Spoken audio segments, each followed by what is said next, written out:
Je dois vous dire que mon plus grand obstacle à l'entrée dans l'Église catholique, après avoir été une baptiste du sud des États-Unis toute ma vie, a été, de loin, la Sainte Vierge Marie. Je pensais vraiment que les catholiques l'adoraient, et je ne voulais certainement pas être coupable de faire la même chose. Alors comment ai-je abaissé mes défenses suffisamment pour apprendre les vérités sur Marie? C'est ce que j'espère aborder dans cet épisode de The Good Place. Bonjour, si vous êtes nouveau sur The Good Place, je vous souhaite la bienvenue. C'est ici que j'essaie de promouvoir ce qui est bon au milieu des difficultés de la vie. Et en ce qui concerne ce qui est bon, eh bien, de mon point de vue, la foi en est un aspect important, donc c'est l'une des choses que j'aborde régulièrement ici. Et puis, en ce qui concerne les épreuves que nous avons tous, l'une des miennes a été de faire face au cancer du sein. Et j'ai une playlist consacrée à cela. Et c'est quelque chose que je vous invite à consulter. Et si vous faites partie des habitués, je vous souhaite la bienvenue. C'est un plaisir de vous retrouver. Et je vous remercie beaucoup. Si vous avez un commentaire à ajouter, je l'apprécierai vraiment. Et si vous ne l'avez pas encore fait, pensez à vous abonner à cette chaîne. Si vous l'aimez, likez cette vidéo. Car selon le fonctionnement de YouTube, plus les gens commentent, s'engagent, likent et partagent, plus YouTube diffusera cette vidéo, permettant à d'autres de la découvrir. Je vous en serai donc très reconnaissante, et je vous en remercie d'avance. Au fait, pendant que vous êtes ici, permettez-moi d'être le premier à vous dire que le mercredi des cendres est dans 7 semaines. Je sais que nous venons de fêter Noël. Ce n'est pas si loin derrière nous. Et je dois admettre que la période de Noël est la seule où je m'intéressais à Marie, où je lui prêtais une petite attention. Le reste de l'année, elle me semblait vraiment plutôt insignifiante. Vous savez, c'est drôle en y repensant. J'ai souvent participé à des études bibliques, que ce soit à l'église ou en petits groupes, et nous avons souvent étudié les femmes de la Bible, Ruth, Esther, Marthe, Élisabeth et même Ève, figurez-vous, celle-là même qui a contribué à faire entrer le péché dans le monde. Mais je n'ai aucun souvenir d'avoir jamais regardé de près celle par qui notre Sauveur est venu dans le monde. Est-ce qu'il ne semble pas qu'elle aurait été une femme très importante à étudier? Et si je l'avais étudiée, je pense que j'aurais vu à quel point elle a joué un rôle essentiel dans la vie et le ministère du Christ. Je veux dire par là qu'en y réfléchissant bien, elle était là, évidemment, pour sa naissance. Elle était là au recouvrement, quand Jésus est resté au temple. Elle était aux noces de Cana, quand il a commencé son ministère. Elle était à sa crucifixion. Je pense que si j'avais vraiment vu, en lisant la Bible, à quel point elle était importante pour Jésus, peut-être que Marie serait devenue importante pour moi. Mais le fait de l'avoir ignorée pendant la majeure partie de ma vie ne m'a certainement pas aidé à développer un quelconque amour pour Marie. Je ne la considérais pas comme ma mère. Le fait d'entendre des choses telles que les catholiques croient que Marie est la mère de Dieu, comme je le comprenais à l'époque, m'a poussé à la tenir à l'écart. Puis, lorsque j'ai commencé à m'intéresser de plus près à l'Église et à découvrir d'autres points de doctrine concernant Marie, je les ai vraiment trouvés choquants, comme son immaculée conception, son assomption au ciel et, dans une moindre mesure, sa virginité perpétuelle. Alors, qu'est-ce qui m'a finalement permis d'adoucir mon cœur à son égard et de me disposer à apprendre et comprendre ce qu'elle était vraiment? Je dois vous dire que ce basculement a été l'œuvre du Saint-Esprit. J'étudiais l'Église catholique depuis au moins 2 ou 3 ans à ce moment-là, et j'en parle plus en détail dans la vidéo où je raconte ma conversion, si vous voulez y jeter un coup d'œil. Mais j'avais encore du mal avec Marie. Honnêtement, je ne savais pas si je parviendrais un jour à surmonter mes objections à son égard. Un jour, alors que je rentrais du travail en voiture, et je raconte dans mon récit de conversion que je travaillais alors dans une station de radio chrétienne. Je quittais la station pour aller chercher mes enfants, et je priais à haute voix en disant « Seigneur, tu sais, je pense que c'est très bien, tout ce que tu m'as montré. Et je sens que tu m'attires vers l'Église catholique. Mais voilà le problème. Tu sais aussi bien que moi que les catholiques adorent Marie. Et à ce moment-là, dans ma frustration, je me suis baissé et j'ai allumé la radio. Et immédiatement, à ce moment-là, j'ai entendu ce qui sortait de mes haut-parleurs. Une voix disait « De nombreux protestants croient à tort que les catholiques adorent Marie. Mais ce n'est pas le cas. Nous la vénérons et voici pourquoi. » Et il a continué en donnant les raisons. Et je dois vous dire que dès que j'ai entendu cela, j'ai levé les bras au ciel et n'oubliez pas, j'étais au volant. J'ai levé les mains et j'ai dit « Seigneur, je ne comprends pas Marie. Je ne sais pas si je la comprendrai un jour, mais je sais ceci. Tu as mon attention et je veux t'écouter. » À partir de ce moment-là, j'ai vraiment été réceptive à l'idée d'en apprendre davantage sur elle et d'essayer de la comprendre. C'était un grand pas en avant pour moi. Maintenant, sachez que je n'ai pas l'intention d'analyser tous les enseignements sur la Sainte Vierge Marie dans cette vidéo. Cela nous prendrait des jours, mais j'inclurai quelques liens utiles dans la description, afin que vous puissiez explorer davantage si vous le souhaitez. L'un des plus grands moments de révélation que j'ai eu à propos de Marie, qu'on peut aussi appeler un moment d'émerveillement, c'est lorsque j'ai lu qu'elle était l'Arche de la Nouvelle Alliance. C'est l'un de ses nombreux titres, et il se trouve que c'est mon préféré. J'en ai entendu parler pour la première fois sur catholicbridge.com et je vais en parler un peu ici. En fait, je pense que ce que je vais faire, c'est afficher un autre tableau publié par catholic.com parce que je pense qu'il est un peu plus facile à lire sur l'écran. Il est titré « Marie en tant qu'arche, révélée par les objets qui se trouvent à l'intérieur de l'arche ». Nous allons donc comparer l'arche de l'Ancienne Alliance et Marie, l'arche de la Nouvelle Alliance.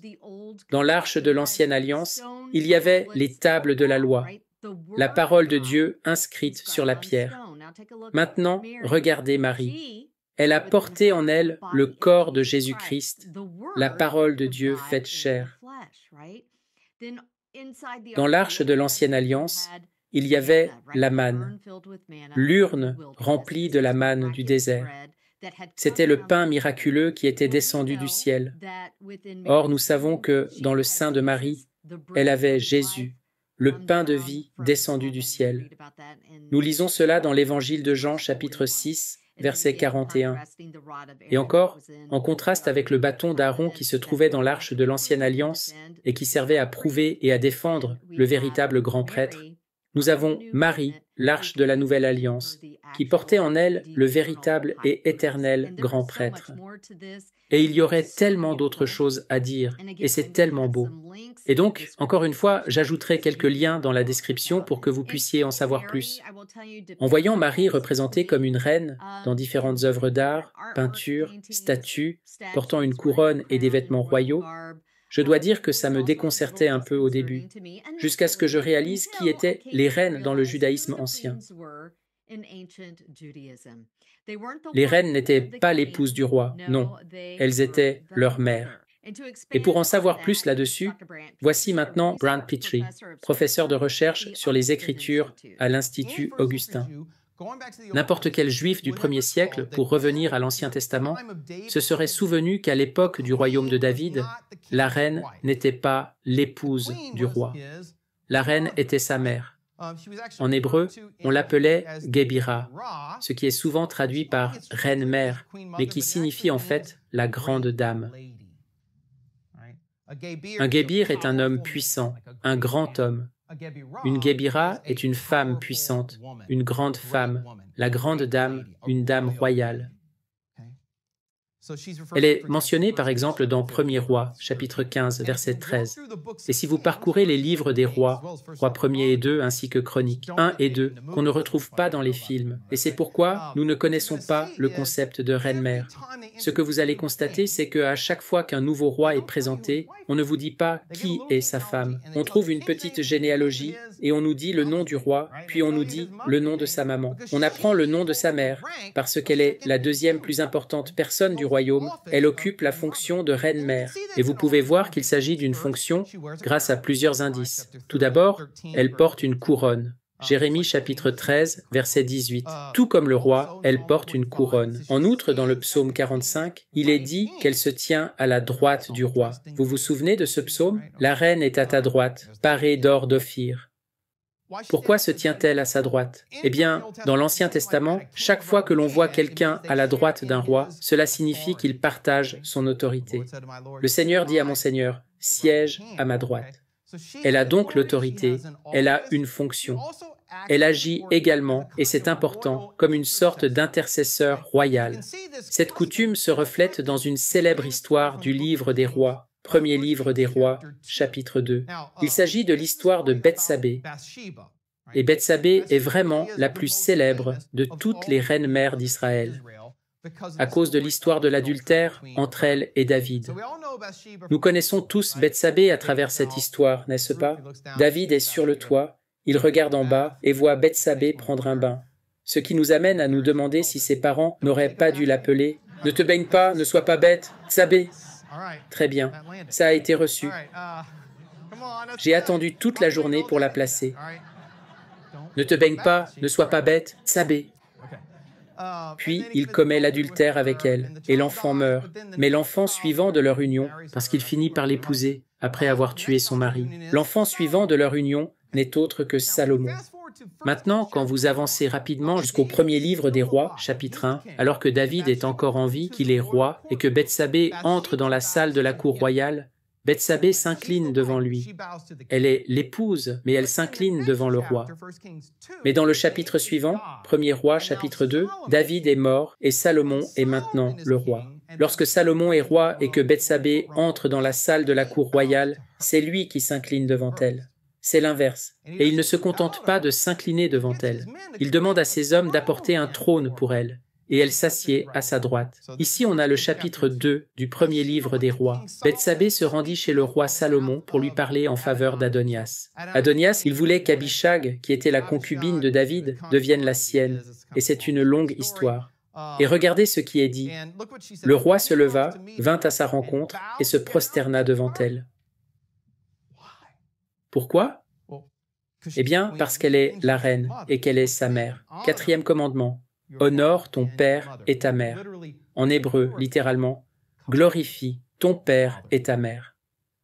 Brian Petrie est titulaire d'un doctorat de l'Université de Notre-Dame où il s'est spécialisé dans l'étude du Nouveau Testament et du judaïsme ancien.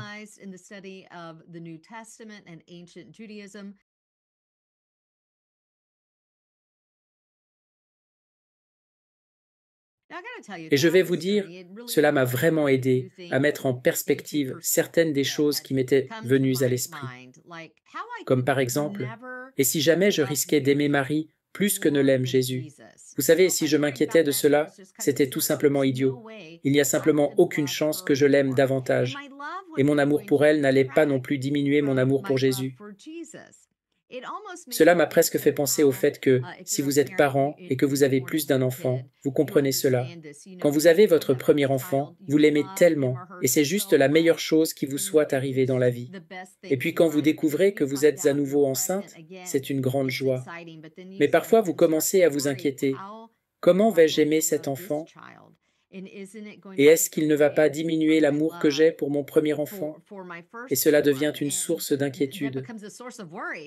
Et puis, une fois que vous avez le bébé, vous réalisez que c'était la pensée la plus stupide qui soit. Parce que nous savons que l'amour ne se divise pas, bien plutôt, il se multiplie. Et puis j'ai aussi eu cette sorte de vision de ce que ce serait, si j'allais au ciel et que je voyais Jésus et qu'il me présentait ensuite à sa mère. Parce que vous savez qu'elle est là, n'est-ce pas? Et je pense qu'il serait tellement heureux. Kim, je me réjouis tellement de te faire rencontrer ma chère maman, Marie. Et je peux imaginer que si je répondais « Oh non, je ne veux pas la rencontrer, garde-la loin de moi », et que je l'ignorais, comme ça a été le cas pendant la majeure partie de ma vie, que penserait Jésus de cela? Jésus, qui a suivi les commandements à la perfection et qui a aimé et honoré son père et sa mère, ne voudrait-il pas que je fasse de même? Et si je dois aimer Marie là-bas, et c'est ce que je ferai, n'est-ce pas? Nous allons aimer tout le monde et il n'y aura pas d'obstacle. Nous aimerons parfaitement. Alors pourquoi ne commencerais-je pas à l'aimer dès ici-bas? Vous savez, il m'a fallu un certain temps, mais j'ai finalement cessé de l'ignorer et de penser à elle que durant la période de Noël, comme une petite figurine de la crèche. Car, en plaisantant, je me disais, elle est un peu comme une belle-mère pour moi. C'était déjà un premier pas. Pas tout à fait une mère, mais au moins une belle-mère. Et j'ai fini par la considérer comme ma mère. Et vous savez, Marie est la femme la plus importante qui ait jamais vécu dans toute l'histoire, ou qui vivra jamais. Et parce qu'elle a donné son oui, son fiat à Dieu, et a rendu possible la vie éternelle pour vous et pour moi. Parce que sans son oui, il n'y aurait pas de Jésus. Sans Marie, il n'y a pas de Jésus. J'espère que cette vidéo vous a été utile, ne serait-ce qu'un tout petit peu. Je vous encourage à faire des recherches. Jetez un coup d'œil aux liens que j'ai mis dans la description. Encore une fois, merci si vous avez aimé cette chaîne, si vous vous êtes abonné, laissez un commentaire. Je les lis. J'essaie d'y répondre quand je le peux. Et je vous remercie si vous avez donné de l'argent, parce que c'est certainement ce qui aide à couvrir les coûts que j'engage pour réaliser tout cela. L'équipement, les logiciels, les lumières, merci beaucoup. Je vous en suis reconnaissante. Que Dieu vous bénisse et que vous passiez une merveilleuse semaine. Au revoir.